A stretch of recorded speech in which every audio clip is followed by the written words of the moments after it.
GARUDA PURANAM, Chapter 4. Rudra said, O Janardana, do thou describe the primary and secondary creations, the families, manvantaras, as well as the histories of the families. Hari said, Here, O Rudra, I will describe the whole sport of Vishnu, consisting of creation, preservation, and destruction, which destroys all sins.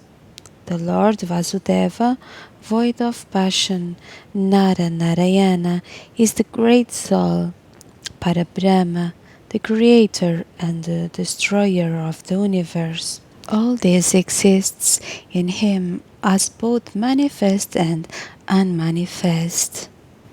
He exists in the form of Purusha, male being, and Kala, time. Vishnu is both manifest and unmanifest.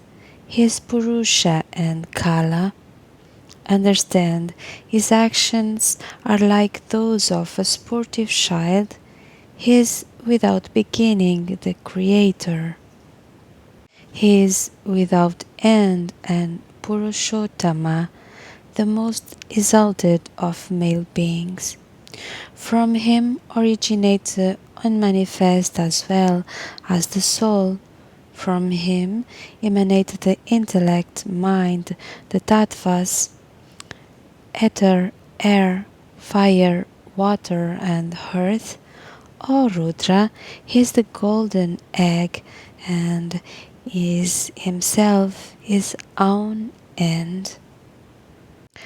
The Lord assumes a body for the purposes of creation, having assumed the body of Brahma with 4 mouths, pervaded by the quality of rajas, darkness. He creates the entire world, movable and stationary. This entire universe, consisting of the celestials, asuras, and human beings, lies inside the egg. As creator, he creates the universe. As Vishnu, he protects it, and it destroys it in the end. Hari himself is the destroyer. Having assumed the body of Brahma, Hari creates the universe, and as Vishnu, he protects it. And assuming the form of Rudra, the Lord destroys the universe at the end of a kalpa. When Brahma was engaged in the work of creation, he, assuming the form of a boar, helped up with his tugs the earth sunk underwater. Here, O Shankara, I will describe all in short, beginning with the first creation of the deity. The first creation is Mahat, or intellectual principle. It is simply a metamorphosis of Brahma. The second creation is that of Tanmatras, or the subtle elementary particles. This is known as the creation of elements. The third is called Vaikarika, or the creation of organs. This is the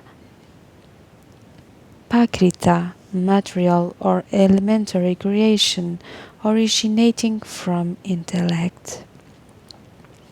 The fourth is the primary creation, and all the stationary bodies are known as primary creations.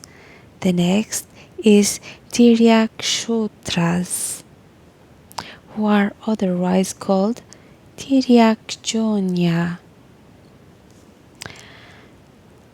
The sixth is the Urdashrotasat, which is called the creation of the celestials. The seventh is the creation of Arvakshrotas, or human beings. The eighth is the creation of Anugrahas, pervaded by the qualities of Sattva, goodness, and Tamas, ignorance. These are the five orders of the Vaikarika creation. There are three orders of the elementary and organic creation. Komara makes the ninth. Oh, Rudra, there are four orders of creation beginning with the celestials and ending with the stationary creation. While engaged in the work of creation, Brahma first procreated his mind-born sons. Then, desirous of creating the four classes of beings, with the celestial, asuras, Pitris, and human beings, all going under the name of Amva, he adored his own self as the Lord of beings, all through himself of unfettered soul, concentrated his soul, being desirous of creating passion, overspread him, and first from forth his hips came out the Asuras.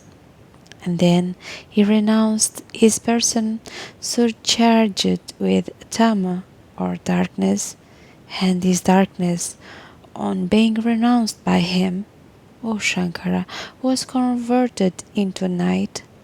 Having assumed another body, he became desirous of creating and felt delight. Then, O Hara, come out from the mouth of Brahma, the celestials surcharged with the quality of sattva, goodness.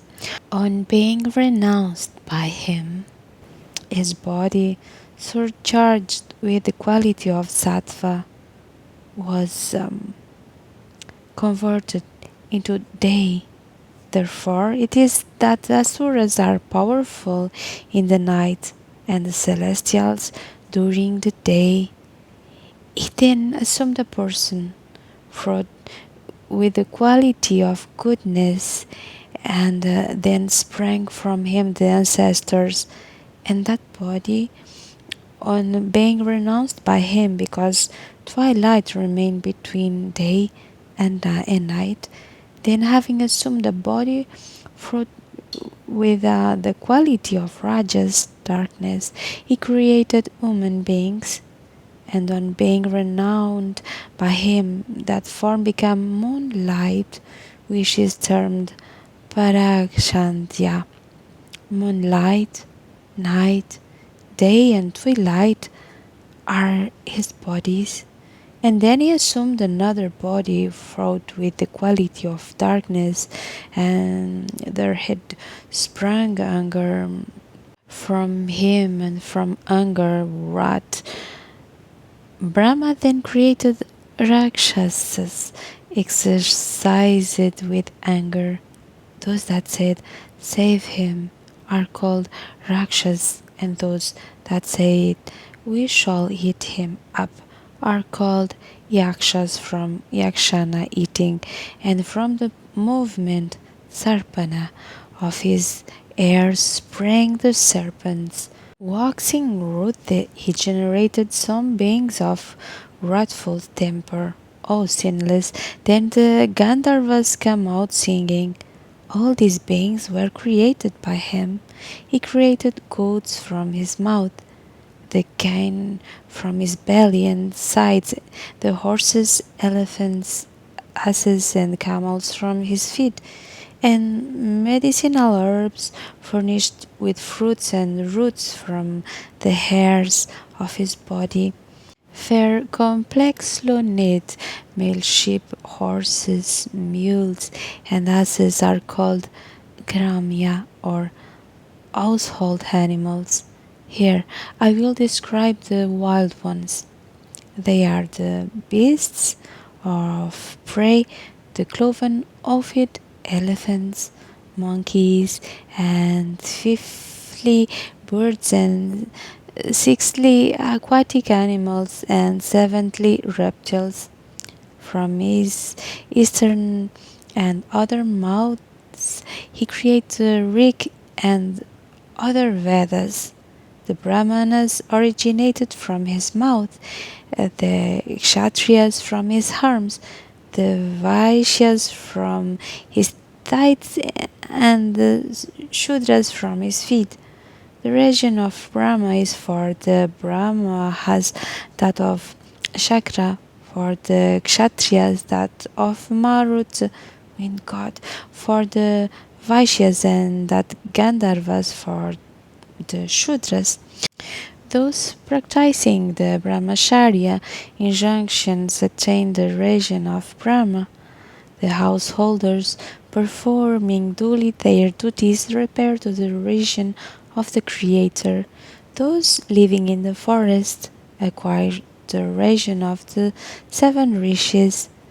The sphere of the Yatis going at will is the eternal region.